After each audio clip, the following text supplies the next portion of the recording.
Y quiero que, por favor, nos vayamos al estudio bíblico y que abramos nuestras Biblias, si me haces el favor, en el segundo libro de Samuel, capítulo 10.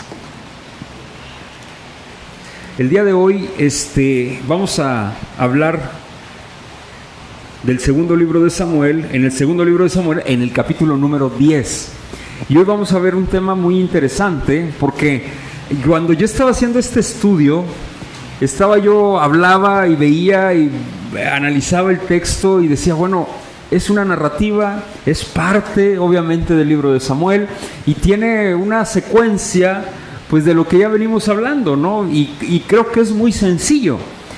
Pero cuando empecé a profundizar y ver en los entornos del texto que se le llama contexto, me di cuenta de algo muy interesante y sumamente importante. La semana pasada, haciendo una recapitulación de lo que vimos, ¿recuerdas? Vimos la historia de Mefiboset con David. No sé si lo recuerdas, ¿no? Mefiboset era descendiente ¿de quién? Era hijo de Jonatán y era descendiente de Saúl. ¿Sí recuerdas? La semana pasada lo vimos. Y es muy interesante esto porque vimos cómo David hizo ¿qué? Misericordia. ¿Con quién? Con Jonatán, ¿verdad? Y esto es bien interesante porque hablábamos y veíamos de cómo Dios había utilizado a David para ejercer misericordia. Y nosotros veíamos y concluíamos que en Mefiboset, con la historia de Mefiboset y David, veíamos cómo nos apuntaba a Cristo y cómo la misericordia de Dios se hace latente. ¿Y cuál es la misericordia real de Dios? Jesucristo hecho carne. ¿Te acuerdas que lo hablábamos de esto, no? La gran misericordia de Dios, la gran piedad de Dios, el testimonio más grande de que Dios haya dado misericordia a su pueblo es que que Jesús se haya hecho carne. Y esa es la más grande misericordia, en nosotros como su pueblo. Ahora, esto es importante porque concluíamos o veíamos que, mis hermanos, Mefiboset se sienta a la mesa del rey, ¿no? Así nosotros también nos sentamos a la mesa del rey. ¿En quién? En Jesucristo, ¿no? Ahora, Mefiboset, David, el rey, le dio una identidad. Mefiboset era lisiado. ¿Qué significa eso? Él no podía caminar. Y esto es muy interesante. ¿Por qué? Porque Mefiboset, pues, pensaba, incluso hasta él se dice a él mismo, yo soy un perro muerto. ¿Tú qué me ves? O sea, oh rey, aquí estoy. En pocas palabras. Mefiboset no tenía identidad, sin embargo el rey lo toma y le da una identidad que Mefiboset no tenía. Y vimos que Dios hace lo mismo con los suyos. ¿Qué hace? Nos da una identidad. Nos sienta a la mesa, nos da una identidad. ¿La identidad de qué? De hijos. ¿En quién? En Jesucristo. Y esto es bien interesante. ¿Por qué? Y entro en el tema el día de hoy. Miren, hermanos, nosotros somos llamados hijos de Dios. ¿Por qué? Porque Dios nos da el nuevo nacimiento. ¿En quién? En Jesús. ¿Por medio de quién? Del Espíritu Santo. No es para todos. No es para todos. ¿Es para quién? Para los que Dios había predestinado desde antes de la fundación del mundo. Desde la eternidad Dios ya nos tenía pensados a los suyos. ¿Para qué? Para darnos vida. Juan capítulo 1 menciona que los hijos de Dios no somos engendrados de carne ni de sangre, ni de varón, sino ¿de quién? De Dios. Es de Dios, es Dios. Ahora bien, teniendo esto en consideración y tomando esto en cuenta, quiero mencionar algo también que es muy importante. En la Biblia habla de un solo tema, que es ¿qué? El plan de salvación o de redención para el pueblo de Dios. Esto es muy importante porque toda la Biblia habla de este tema. No existe otro tema o un plan B. Siempre fue el plan A, por así llamarlo. Y esto es muy importante que nosotros lo comprendamos, familia, que nosotros lo abracemos, que nosotros lo tengamos muy firme, porque cuando leemos nuestras Biblias tendemos a leerlas antropológicamente. ¿Qué significa esto? De acuerdo a nuestras necesidades, a nuestra concepción, a nuestra cultura. Yo leo Salmos 23 y lo tergiverso de muchas maneras, porque lo tomo y lo amoldo a mi consideración, y no debe de ser así. Salmos 23 es un salmo mesiánico que habla del buen pastor. ¿Qué significa que es mesiánico? Que apunta al Mesías. ¿Y quién es el Mesías? Jesús. Entonces, Salmos 23 yo lo tengo que leer con el tema central de lo que habla la Biblia, que el plan de redención, o sea, de salvación para el pueblo de Dios. Y es mesiánico, ¿por qué? Si es mesiánico, yo ya sé quién es el Mesías, Jesús. Entonces, quiere decir que ese salmo, Salmos 23, habla de Jesús. ¿Y cómo lo confirmo? Porque Jesús dijo en Juan capítulo 10, yo soy el buen pastor. Mi vida doy por las ovejas. Y ahí está, confirmadísimo. Salmos 23 es un salmo que habla de la redención del pueblo de Dios. Habla del Mesías, y ese Mesías es Jesús, y lo confirmamos ¿en quién? En Jesús, con Juan capítulo 10. Ahora, teniendo esto en consideración, hay algo muy interesante y muy importante que debemos de analizar. Familia, hay tipos en el Antiguo Testamento de Mesías o de Cristo. Cristo es ungido, Cristo es Mesías, de Cristo. Un tipo, ¿qué significa esto? Por ejemplo, Jesús tuvo y tiene tres oficios: rey, sacerdote y profeta. Todos los profetas que nos encontramos en la Biblia prefiguran a Jesús. Son una figura previa del Mesías. Todos los reyes prefiguran ¿a quién? A Jesús, porque tenía tres oficios Jesús. Todos los profetas, los reyes y los sacerdotes. ¿Sí me explico? Porque todos los sacerdotes, los sumos sacerdotes, los profetas y los reyes prefiguran a Jesús. Ahora bien, David era rey, ¿sí o no? ¿A quién prefigura? A Jesús, porque tiene el oficio de rey. Pero no solamente era rey, sino también David era profeta. Entonces prefigura ¿a quién? A Jesús. Ahora, esto es muy interesante porque el día de hoy vamos a ver la misericordia también de David. Pero en el episodio o en el capítulo anterior vimos la misericordia de David para con uno del pueblo de Israel, de la tribu de Benjamín, que fue Mefiboset. Aquí veremos cómo David extiende su brazo de misericordia a un rey pagano, amonita, y el rey lo rechaza. Y esto tiene un sentido figurado tremendo y una tipología tremenda. E inicio de esta manera antes de leer, y es mi introducción. Miren, hermanos, ¿sí o no Dios es misericordioso? ¿Sí o no? Misericordioso, altamente misericordioso. ¿Qué es que Dios sea misericordioso? Es compasivo con todos. Ojo, ¿Dios será compasivo para con todo el mundo? ¿Sí o no? ¿Compasivo con todos? Amoroso, misericordioso con todos. ¿Con sus hijos? ¿Qué más? Con sus hijos, pero tiene un amor benevolente con la creación. Les voy a decir algo. Dios ama a todos y es misericordioso con todos. Lo dice Jesús. Dios hace salir el sol para justos e injustos. ¿Sí o no? Y es bueno, eso es ser compasivo. ¿Sí o no? Porque si no fuera compasivo con los que no son sus hijos, pues no estarían aquí. ya no estarían aquí, solamente nosotros. Hermanos, Dios es compasivo, es amoroso con todos. El detalle es cómo es amoroso y cómo es compasivo. Y aquí empieza el detalle y es el punto en donde me quiero sumergir y quiero dejar estos conceptos claros. Y es el primer punto de mi sermón. Pero, hermanos, con esto en mente, Dios es compasivo para con todos. Es misericordioso para con todos. Pero el punto aquí es, o la interrogante es, ¿cómo es misericordioso con todos? Por ejemplo, tú has visto personas que son unas fichitas, voy a utilizar este término de fichitas, ¿sí se comprende ese término fichita? Ok. ¿Y les va muy bien en la vida? Dices, ¿pero por qué? O sea, son unas fichitas y les va muy bien en la vida. ¿No te has hecho esa pregunta?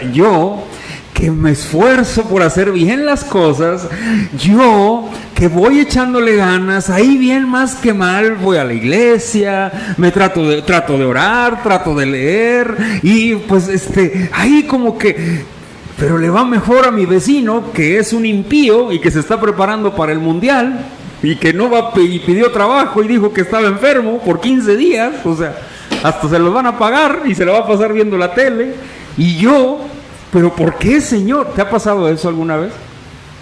¿O no lo has hecho, no lo has dicho? Si no lo has dicho, gloria a Dios, cierro mi Biblia, vamos a orar y vamos a darle gracias al Señor, se acabó mi sermón. Pero ¿verdad que nos ha pasado a todos? Hasta David dijo, oh Dios, veo cómo el impío se fortalece y crece. Pero dice David algo muy interesante, pero vendrá el día en que tú los juzgarás y serán muertos totalmente, o sea, no hay esperanza en ellos, se perderán. ¿Qué pasa, hermanos? Dios hace salir el sol para justos e injustos. Él es misericordioso, pero Él es misericordioso. Mira, ¿sabes por qué al impío le va bien? Te voy a decir por qué. Dios permite en su soberanía que el malo, por así decirlo, por marcar un término, o esa fichita, le vaya bien. ¿Por qué? Porque Dios permite que se intoxique en su propia lujuria y perversión de pecado. Lo que para nosotros puede parecer algo bueno, Él se está intoxicando y no se da cuenta de su toxicidad. No sé si me explico. Y eso es algo que Dios permite. ¿Por qué? Porque ese hombre no quiere saber nada de Dios. Pero le dice, ok, no quieres saber nada de mí, no pasa absolutamente nada, síguete intoxicando. Y le permite que sea más, que se intoxique más. Miren, por ejemplo, un alcohólico, un drogadicto. Un alcohólico disfruta tomando, aunque diga que no. ¿A poco no? Dices, no es cierto, hermano, porque lloran y no, es que les gusta estar en eso. Una persona que se droga le gusta estar en eso. Es lo mismo que pasa. Nada más que acá lo vemos moralmente y no lo vemos mal.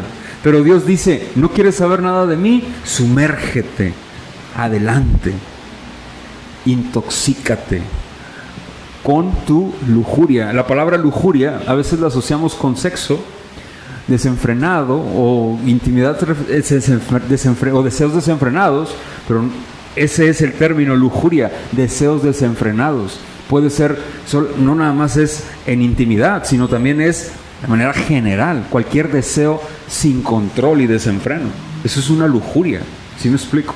Ahora bien, con estos conceptos en mente, o con esta ilustración, hoy vamos a ver cómo Dios es misericordioso y cómo es Dios de misericordioso con los impíos y también con los que somos sus hijos. Mira, hermanos, con sus hijos Dios es misericordioso. Él es amoroso incondicionalmente. Y vamos a ver qué significa eso el día de hoy. Y quiero que traigas a tu mente la historia de Mefiboset que vimos la semana pasada, porque tiene mucho que ver con lo que vamos a ver el día de hoy en este relato.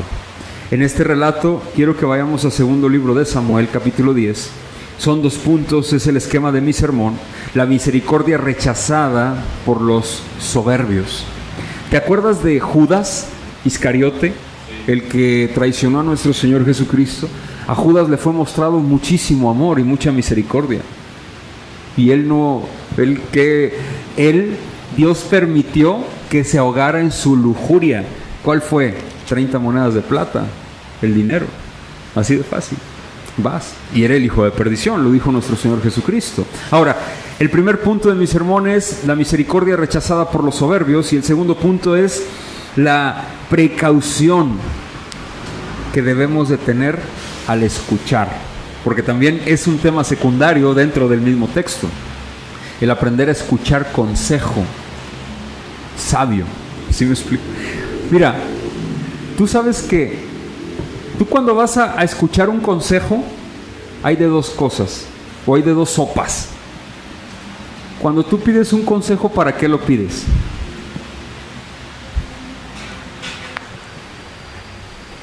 ¿No? ¿Para saber qué? hacer. ¿Saben cuál es el detalle? Que nos gusta que nos digan un consejo amoldado a mi concepción y a lo que yo quiero escuchar. ¿A poco no? O sea, si me dices un consejo que va en contra de lo que yo quiero escuchar, no, eso no es un consejo. ¿Y qué pasa? No lo tomo. Y por lo general te va a ir ¿qué? ¿Cómo? Mal. Cuando vienen conmigo y me dicen, a veces les digo, me das un consejo y les digo, ¿cuál quieres? ¿De acuerdo a la Biblia o a mi concepción? No hacia mi pensamiento, ¿no? Y siempre me dicen, de acuerdo a la Biblia. Ahora ya me dicen, a los dos, pastor. Y luego me dicen, bueno, ¿y cuál cree que obedezcamos? Pues el de la Biblia. Pues ¿cómo? Ni modo que yo qué. Porque eso es lo importante. No sé si me explico. El consejo sabio no va a salir de mí como pastor. El consejo sabio, ¿de dónde crees que va a salir? De las Escrituras. ¿Y crees que tú y yo sabemos más que las mismas Sagradas Escrituras? Si Dios dice que no, ¿qué será? Y yo digo que, bueno, sí, pero no, pero un término medio, ¿cuál será más sabio? La Biblia. La Biblia fue escrita por el Dios eterno. Tiene más sabiduría que nosotros, porque todos los que estamos aquí tuvimos un principio y tendremos un final. Dios existe desde la eternidad y Él escribió este libro. Y aquí podemos encontrar consejos prácticos para nuestras vidas. Amén. Así de fácil. Hoy vamos a hablar también de eso, que es muy interesante. Checa el primer punto de mi sermón. Vamos a ir, por favor, a leer la Biblia. Quiero que me sigas con tu vista desde el versículo 1 hasta el versículo 5. Y dice, me voy a ir por secciones. Después de esto, aconteció que murió el rey de los hijos de Amón. Después de esto, ¿después de qué? De que David hizo misericordia con Mefiboset y se estableció Mefiboset en el reino. Pero esto es bien interesante porque en el libro de las Crónicas aparece este mismo relato, pero aparece junto con David en 2 de Samuel capítulo 8. O sea, en Crónicas aparece cuando David toma fuerza y auge este relato, pero en Samuel el autor lo pone después de la misericordia que Dios a través de David ejerce a Mefiboset. No sé si me explico. Esto quiere decir que el autor del segundo libro de Samuel quiere enfatizar una parte del carácter de David. No sé si me explico. Y no se quiere enfocar en las guerras. Por ejemplo, mira, quiero que me acompañes a 2 de Samuel 8 y que veamos aquí el subtítulo. El subtítulo en 2 de Samuel, ¿qué dice? 8, ¿qué dice? David extiende sus... Ok, en el segundo libro de las Crónicas está este mismo capítulo 8, pero después se brinca el capítulo de Mefiboset y se va directo a nuestro capítulo 10 en el segundo libro de Samuel. No sé si me explico. Porque lo que hace el libro de las Crónicas es enfocarse en el control y el poderío que va, o cómo se va fortaleciendo David. Pero en el segundo libro de Samuel está el capítulo 8 y se va al capítulo 9 en el relato de Mefiboset, donde David ejerce misericordia con este hombre. Y luego brinca al capítulo 10. No sé si me explico. Esto es muy interesante porque el autor del segundo libro de Samuel quiere enfocarse en una parte del carácter de David que él tenía. David era un rey humano como tú y como yo, con sus deficiencias, sí, pero tenía algo muy importante. David era misericordioso. David amaba lo que Dios amaba, o sea, al pueblo de Dios. David amaba esto, amaba la equidad y hacer justicia. ¿David tenía sus errores? Sí. La próxima semana vamos a ver algo que, híjole, la historia de David con Betsabé, que es sumamente popular. Y va a estar muy bueno el texto bíblico. Ahora, aquí, el autor del segundo libro de Samuel se quiere enfocar en la misericordia de David. Checa lo que dice en el versículo 1. Después de esto, aconteció que murió el rey de los hijos de Amón y reinó en lugar suyo Hanún, su hijo. Y dijo David, yo haré, ¿qué dice? Misericordia. ¿Con quién? Con Hanún. Hasta ahí. Quiero que vayamos por favor al capítulo 9 y checa lo que dice. Versículo 1, lo que vimos la semana pasada. Dijo David: ¿ha quedado alguno de la casa de Saúl a quien, ¿qué dice? Yo haga misericordia. El término misericordia aquí es el mismo en el relato que estamos leyendo. ¿Qué quiere decir? Pero en el primer relato se enfoca en Mefiboset, un pariente de Saúl, descendiente de Israel. En el segundo, un personaje fuera del pueblo de Israel. Sí queda claro, y esto es muy importante para mí. ¿Por qué? Porque más adelante vamos a ver de qué está hablando la redacción.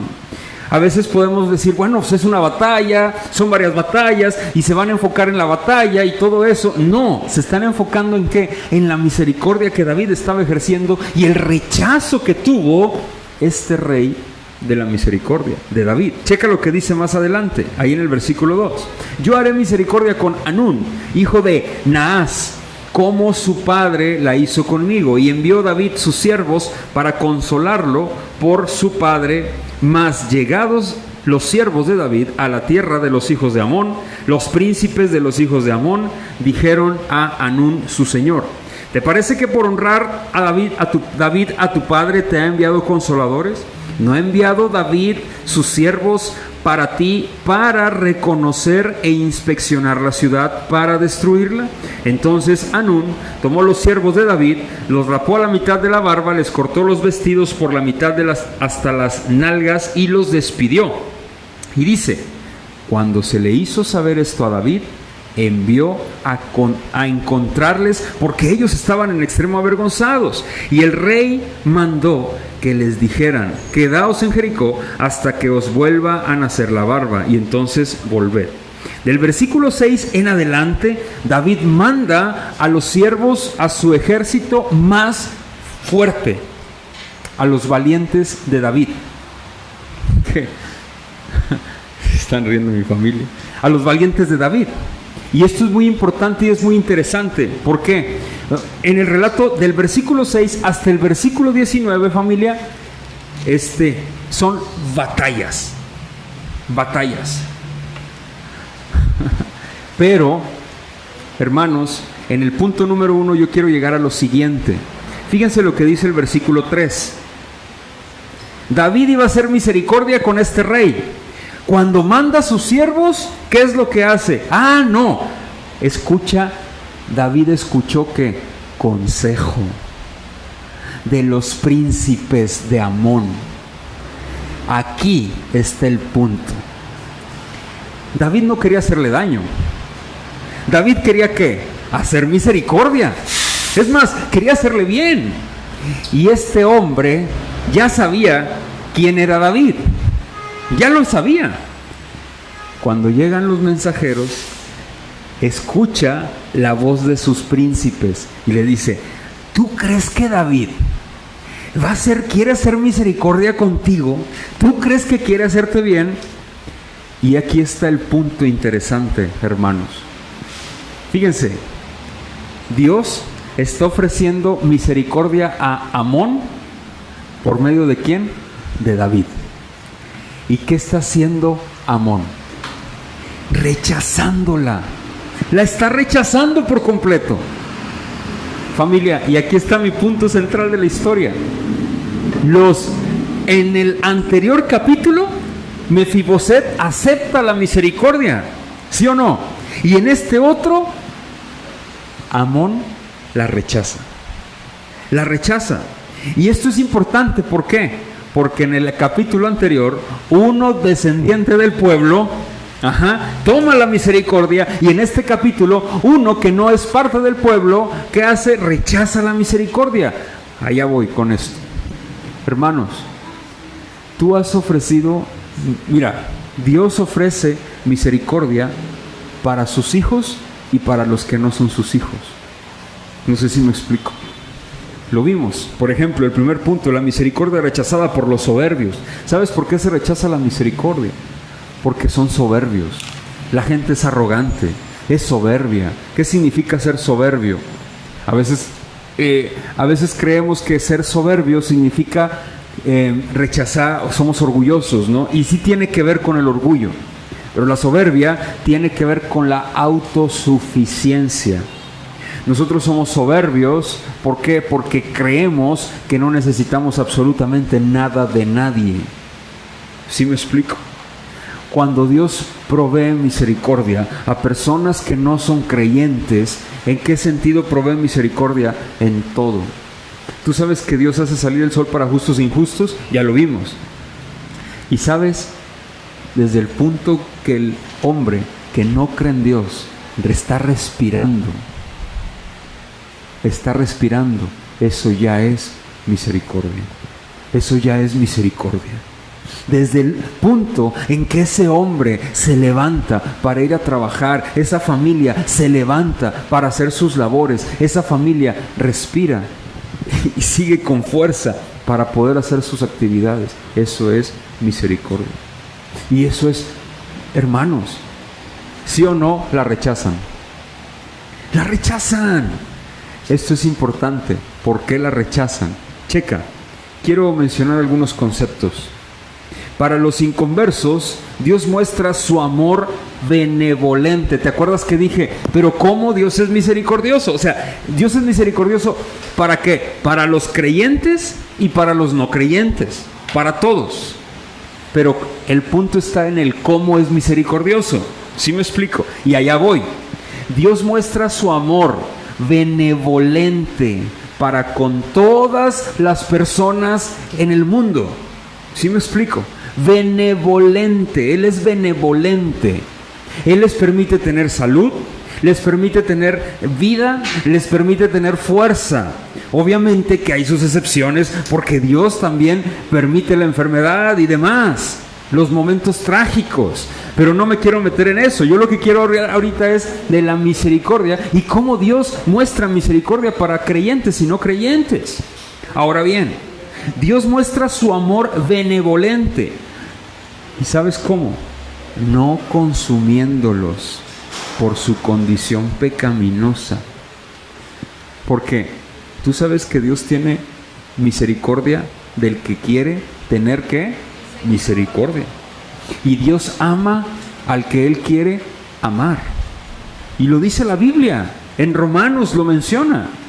Dios ama al que Él quiere amar. Es más, hermanos, Dios no consume a los que no creen en Él. ¿Por qué? Porque está mostrando su misericordia. ¡Wow! ¿Tendrá derecho Dios de consumirlos? ¡Claro que sí! Decimos, no, bueno, ¿y tú quién eres? Como dijera Pablo. ¿Y quiénes somos nosotros para decir que no tiene derecho? ¿Quién es el dueño? Dios. Dios creó. Dios es el dueño. Y punto. Mis hermanos, Dios permite incluso los actos pecaminosos, incluso haciendo salir el sol para ellos también. Y la restricción, tú sabes que Dios permite que se restrinjan los pecados de esas personas que no son creyentes por medio de las leyes gubernamentales. Y de esa manera restringe las condiciones perversas y pecaminosas de las personas no creyentes. Y eso es muy interesante. ¿Por qué? Porque Dios no permite que nada se escape de sus manos. Dios es misericordioso con los impíos también, mostrando un amor benevolente. ¿Pero qué de los hijos de Dios? Y viene este concepto maravilloso. Dios ama a sus hijos con un amor incondicional. ¿Tú has escuchado el término incondicional? Bueno, yo puse ahí en mi concepto y aparece luego. El término incondicional es con la canción popular de Luis Miguel. Es tan famosa la canción de la incondicional, pero no es eso. Eso habla en cuestión de sentimientos amorosos, ¿no? No me refiero a ese sentimiento incondicional. El término incondicional es lo siguiente, que no depende de algo para recibir. Eso es. En pocas palabras, eso es incondicional. Dios nos ama incondicionalmente a los que Él ha escogido desde antes de la fundación del mundo. ¿Qué significa esto? A veces asociamos este término con decir, bueno, entonces si me ama incondicionalmente, lo asociamos con las obras. Entonces puedo hacer lo que quiera, al cabo Dios que me ama incondicionalmente. No, no es eso. El término incondicionalmente, hermanos y hermanas, significa esto. En la Biblia, Dios te ama incondicionalmente. ¿Sabes por qué? Porque Él te dio vida sin pedirte absolutamente nada a cambio. A eso se refiere. Que Él nos ama de una manera incondicional. ¿Qué significa esto? Que Dios nos dio vida sin pedirnos absolutamente nada, hermano. Y gloria a Dios por eso. Porque si nos hubiera pedido algo para darnos vida, imagínate eso. Y aparte para mantenerte en Cristo, pórtate bien o si no te vas a ¿qué? A perder. ¿Será Dios así? Es un Dios injusto, claro que no. Si Dios te dio vida, ¿sabes qué? Te dio vida porque te ama incondicionalmente. Desde antes de la fundación del mundo. El que Dios ame a sus hijos de manera incondicional no significa que tú puedas vivir una vida como del mundo, ¿sí me explico? Y que no vas a recibir nada a cambio. No, eso no es que Dios ama a sus hijos de manera incondicional. Dios ama a sus hijos porque nos ha dado incondicionalmente, porque nos ha dado vida sin pedirnos absolutamente nada a cambio. Como el caso de Mefiboset con David. ¿Qué le pidió David a Mefiboset? Nada. Solo dijo, ¿en dónde está un descendiente de Saúl? Porque quiero hacerle misericordia. Un hijo de Jonatán. Así lo hace Dios con nosotros. ¿En dónde estás? Y te busca. Y usa medios que jamás te imaginaste para que llegues a sus pies y conozcas su verdad. Porque la verdad te hará libre. Y su verdad se llama Jesucristo. La verdad. Yo soy el camino, la verdad y la vida. Nadie va al Padre si no es por mí. Eso es. Que Dios nos ame incondicionalmente significa que Dios nos sigue amando eterna y permanentemente. ¿Por qué? Por Cristo en nosotros. Porque estamos en Cristo. No porque nosotros estemos haciendo algo para que Él nos ame más. No sé si me explico. A los impíos, Dios los ama benevolentemente. Sépase, con impíos, una persona inconversa, pero a sus hijos Dios los ama incondicionalmente. ¿Por qué? Porque nos ha amado así desde antes de la fundación del mundo, por el puro afecto de su voluntad. Quiero ir a un texto secundario. ¿Me puedes acompañar en Efesios, por favor? No, en 2 de Timoteo capítulo 2. Casi al final de tu Biblia.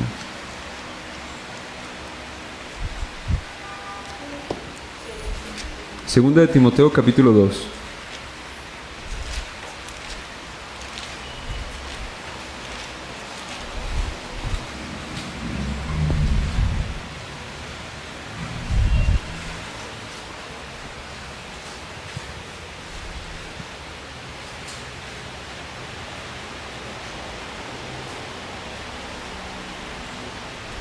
Versículo 9, 1:9. Segunda de Timoteo capítulo 1, versículo 9.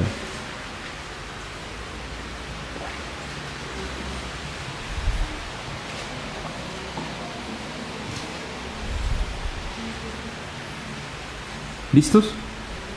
Dice, quien nos salvó. Y que, fíjate, vamos al versículo 8. Por tanto, no te avergüences de dar testimonio de nuestro Señor, ni de mí, preso suyo, sino participa de las aflicciones por el Evangelio según el poder de Dios. ¿Quién nos, qué dice? Salvó. ¿Quién nos salvó? Dios. ¿Te fijas?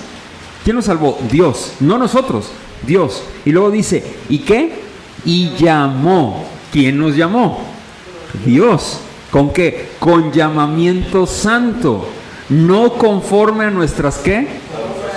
Ahí está. No conforme a qué, a lo que tú ibas a hacer, a tus obras, sino según el propósito suyo y la gracia que nos fue dada en Cristo Jesús antes de los tiempos ¿de qué? De los siglos. Eso es que Dios te ama incondicionalmente. No te pidió nada, solamente estar en Él. Y es más, eso ni siquiera fue tuyo. ¿De quién le perteneció? A Dios. Por eso cuando volteamos y vemos a una fichita, ¿te acuerdas de mi introducción? La fichita que ves y dices, pero ¿por qué le va muy bien? ¿Por qué le va bien? ¿Por qué esto? Hermano, a ti te va mejor. No, hermano, me va muy mal. Hey, escúchame. Deja de mirar horizontalmente y aprende a mirar eternamente. A ti te va muy bien. Porque esa fichita, si no está en la mente de Dios, te digo algo, hermano, será condenado al fuego eterno del infierno. Y sabes, tú no, porque estuviste en la mente de Dios desde antes de la fundación del mundo y Él te ama incondicionalmente. Eso tiene que ser suficiente. Eso es suficiente. Debe de ser suficiente. Los impíos rechazan la misericordia de Dios. ¿Te acuerdas David con Amón? Amón que lo rechazó porque escuchó un consejo malo. No vayas a la iglesia. ¿Para qué vas? No pasa nada si no vas. Es más, ya no le escuches ese. Mira, consejos malos. Si tú eres hijo de Dios, al final vas a escuchar. De alguna u otra manera vas a escuchar. Eso en cuestión de la redención. Pero ¿qué tal en la vida cotidiana? ¿Cuántos consejos escuchas? Tú sabes que escuchamos muchísimas cosas todo el tiempo.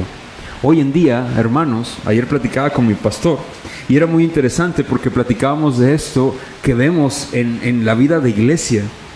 Todos nosotros recibimos demasiada información, pero demasiada información que nuestro cerebro es muy complicado que la razone. ¿Sí me explico? Basta con abrir el Instagram, basta con abrir el Facebook y hacer el famoso scroll o el YouTube y cada vez que hacemos esto, estamos viendo cosas.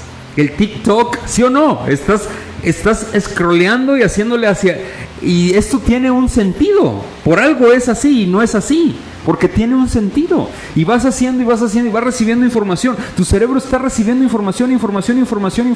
Y no estamos capacitados el ser humano para reflexionar en tanta información, ni procesar tanta información. Es demasiada información.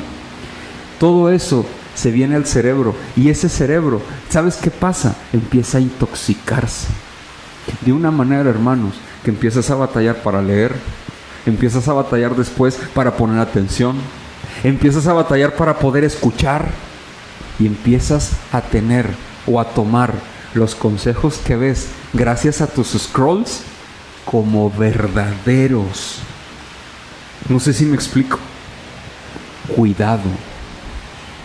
No sé si tú sepas, pero en la actualidad el 95% de 100 del internet es falso.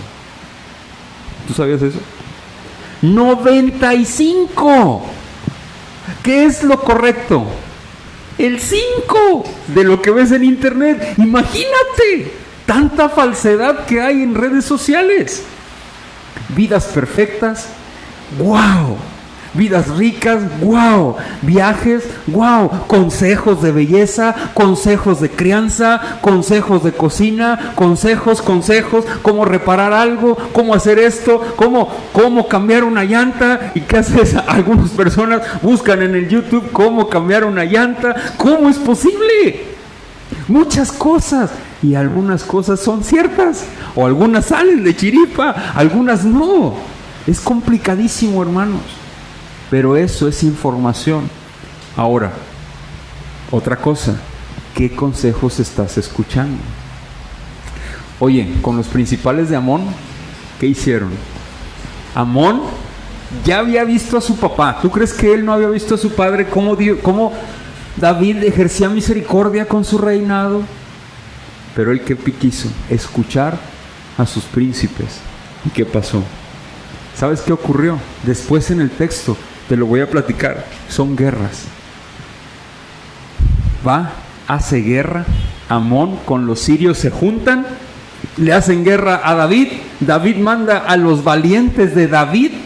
Los valientes de David acaban con ellos y después juntan a más en contra de Israel. Y David junta a todo el ejército de Israel.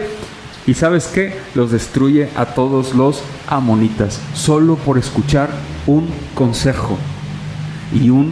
Aquí hay dos. Una persona que escuchó un consejo y en su soberbia, ese consejo estaba intoxicado por su soberbia. Como cuando tú vas y pides un consejo y quieres que te den el consejo como tú lo quieres. No sé si me explico. ¿Eso será un consejo? Mira, yo he dado consejos, hermanos. Muchos. ¿Cuántos se llevan a cabo? Yo me doy cuenta de algunos que la mayoría no se llevan a cabo. Y caen en lo mismo, y caen en lo mismo, y caen en lo mismo, y caen en lo mismo. Yo a veces digo, pues ¿para qué me piden consejo? O sea, no comprendo. Si como quiera vas a hacer, como decían, tu santa ¿qué? Voluntad, como decían, ¿no? Pues entonces, ¿para qué le buscamos en la Biblia el consejo? Es igual. ¿Sabes qué es lo que funciona? Cuando tú escuchas un consejo que viene de la Biblia y lo ejecutas, allí es donde empieza el cambio. ¿Te va a gustar? No. Porque un consejo sabio el consejo sabio va en contra de la corriente, va en contra de tus mismos pensamientos, va en contra de la concepción que tú tienes de la vida, va en contra de todos tus estándares sociales y morales. El consejo de Dios va en contra de tu naturaleza pecaminosa y en muchas ocasiones o en más de una ocasión no te va a gustar, porque el consejo divino, ¿sabes qué implica? Implica santidad. El consejo divino implica cambio. El consejo divino implica echarle ganas. No gusta. Es mejor buscar el consejo de los impíos, porque los consejos impíos te llevan a tus propios deseos, a tu propia soberbia, a tu propia arrogancia. No estoy diciendo, y quiero aclarar, que si te acercas a mí no te voy a dar un consejo. No, claro que no. Por supuesto que lo haré, y con mucho gusto. Buscando juntos el camino de acuerdo a las Sagradas Escrituras. Claro que lo haré, y con mucho gusto. A lo que quiero llevarte es a exhortarte a que por favor aprendamos a escuchar el consejo. No sé si me explico. Y eso es muy importante para nosotros. Y termino con esto. Concluyo con esto, mis hermanos. Familia, en el segundo libro de Samuel podemos ver dos comparativas hermosas. La primera es Mefiboset siendo el pueblo de Dios. Mefiboset alcanzó misericordia en la mano del rey. Y este rey es David. Y este David figura a Jesús. ¿Sí me explico? Ahí estamos nosotros, los que hemos escuchado la voz del pastor. En la tipología o en la analogía o en la ilustración de Mefiboset. Pero luego nos vamos al capítulo 10, en donde vemos a Amón, un rey soberbio y arrogante, en donde rechaza la misericordia del rey. Se acerca al consejo de los arrogantes y los soberbios de los suyos y rechaza la misericordia del rey. Ese Amón figura a todas aquellas personas que no quieren escuchar absolutamente nada de Dios. ¿Sí me explico? Ojo, Dios es misericordioso, incondicionalmente amoroso para con los suyos en el Hijo. Lo ha sido contigo y conmigo. Aprendamos a ver menos de manera horizontal y más de manera vertical. ¿En qué sentido, familia? Oye, escúchame lo que te voy a decir. Dios te ha dado eternidad. ¿Sabes eso? Y siempre lo he dicho aquí. ¿Qué es mejor? ¿Cuánto te gusta que vivas? ¿Unos 70 años? 1.000.000 de años. A la vida que llevamos, yo creo que unos 65, ya vamos a andar ya como que unos en las últimas 70 años, ¿no? 75 años, ¿no? ¿Qué prefieres? ¿75 años viviendo feliz o una eternidad? ¿Qué prefieres? Yo creo que sí. ¿Sí me explico? Eso es lo que hizo Jesús por ti. Una eternidad feliz con Él. Lo que venga aquí es gracia sobre gracia. Y aún ahí el Señor nos da mucho. ¿A poco no? Bastante, hermanos. De verdad, bastante. Mucho. Mucho. Mucho. Nuestra realidad podría ser otra. Pero el Señor le ha placido que esta hoy sea tu realidad. Y gloria a Dios por esta realidad en Él. Él te ama incondicionalmente en el Hijo. Por eso te acerca a Él. A los impíos los ama benevolentemente. Y ahí muestra Dios su amor y misericordia para con todos. Para cuando sea el día del juicio, Él dirá: no tienes excusa. Yo fui misericordioso también contigo. No volteaste a verme y me rechazaste, así como la analogía que tenemos con Amón y David. ¿Sí? El consejo soberbio, segundo punto, el consejo soberbio, hermanos, no lo escuches. ¿Qué significa este consejo soberbio? Busca consejo bíblico, de verdad. No busques el consejo. Ahí está, te pasa algo y ahí vas con la comadre. Pues es bruja. Y ahí vas a buscar a la vecina que es doña Chonita, que porque y la señora es de otra. No, y te da su punto de vista y no, sí, deja al hombre o deja a la mujer porque serán buenos. Son consejos malos, hermanos. Y le hacemos caso. Muchas ocasiones sí. Busquemos el consejo sabio de la palabra de Dios. Él es más sabio que todos nosotros en el mundo, ahorita y hasta por el que venga. Entonces, no nos dejemos intimidar por el consejo arrogante de los impíos. Cuidado. Mejor busquemos el consejo de la palabra del Señor. Y mira, te lo digo por experiencia, es el mejor consejo que podemos tener en nuestra vida. El consejo de su palabra. Amén. Vamos a orar, por favor. Señor, el día de hoy te damos muchísimas gracias. Gracias, Dios, por tu misericordia y tu amor. Gracias, Señor, porque sabemos que en el mundo nos van a rechazar. Tú lo dijiste. Sabemos que en el mundo, por seguirte, mi Dios, tendremos aflicciones. Tú lo dijiste. Pero te pedimos, Dios, que nos ayudes a procesar todo esto y que nos ayudes a fortalecernos y a crecer en la piedad. Muchísimas gracias por este tiempo. Ayúdanos a ser humildes para recibir el consejo. Ayúdanos a escuchar el consejo. Ayúdanos, mi Dios, por favor, a hablarle también a los impíos de ti. Rogamos con todo mi corazón y te ruego con todo mi corazón que todas las personas que tengamos familiares que no son conversos, que tú les des vida y que tú seas glorificado en este tiempo. Gracias te damos por este tiempo. Gracias, muchas gracias por toda tu fidelidad y tu amor. Hoy, en tu nombre, oramos y estamos en tus manos. Ayúdanos a agudizar nuestros oídos, a sensibilizar nuestro espíritu a la voz del Maestro. Espíritu Santo, ayúdanos, por favor. Gracias, muchas gracias por tu misericordia. Gracias por la palabra. Gracias por tu fidelidad. En el nombre de Jesús oramos y decimos, familia, amén. Bien, hermanos, vamos a ponernos de pie, por favor.